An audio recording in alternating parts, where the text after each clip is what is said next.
could you speak, Nina, a little bit to individual giving versus corporate giving versus public giving? And because we were talking about that a little bit in one of our conversations. Yeah. Both at the state level and in the context of the national. Right.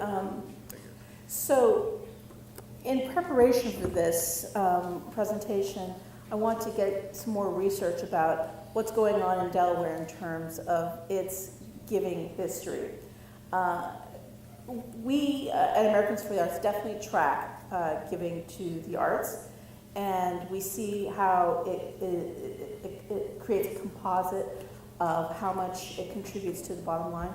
So, for instance, the average national organization, I want you to compare it to yourselves, and then we'll figure out how much it's true to form here in Delaware. The average national organization, 50% of their budget is compiled with earned revenue.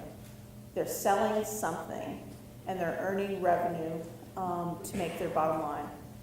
About 10 to 15%, depending on the kind of institution it is, are receiving public money through federal, state, and local channels.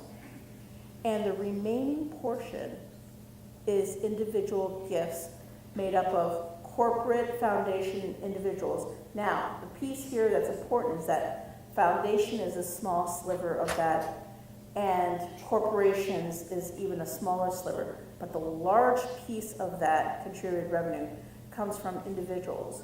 And then what I was shocked to hear is that that is not the case in Delaware, and that there have been studies on individual giving here in Delaware, and that individual giving, it's just not that, it does not compile, it's not a large component of an organization's budget.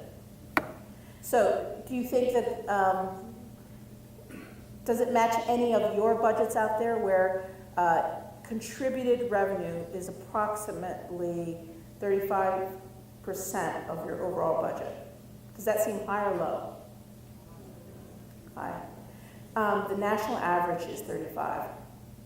So this might be another area. I see that there is some connection, you know, without digging deeper, but there's definitely a connection between the whole audience attendance and individual giving, because they literally go hand in hand.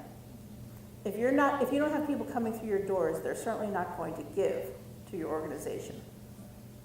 So if you can develop some kind of a campaign that works on getting more people through the doors, you are naturally moving to that next step of getting them into donors.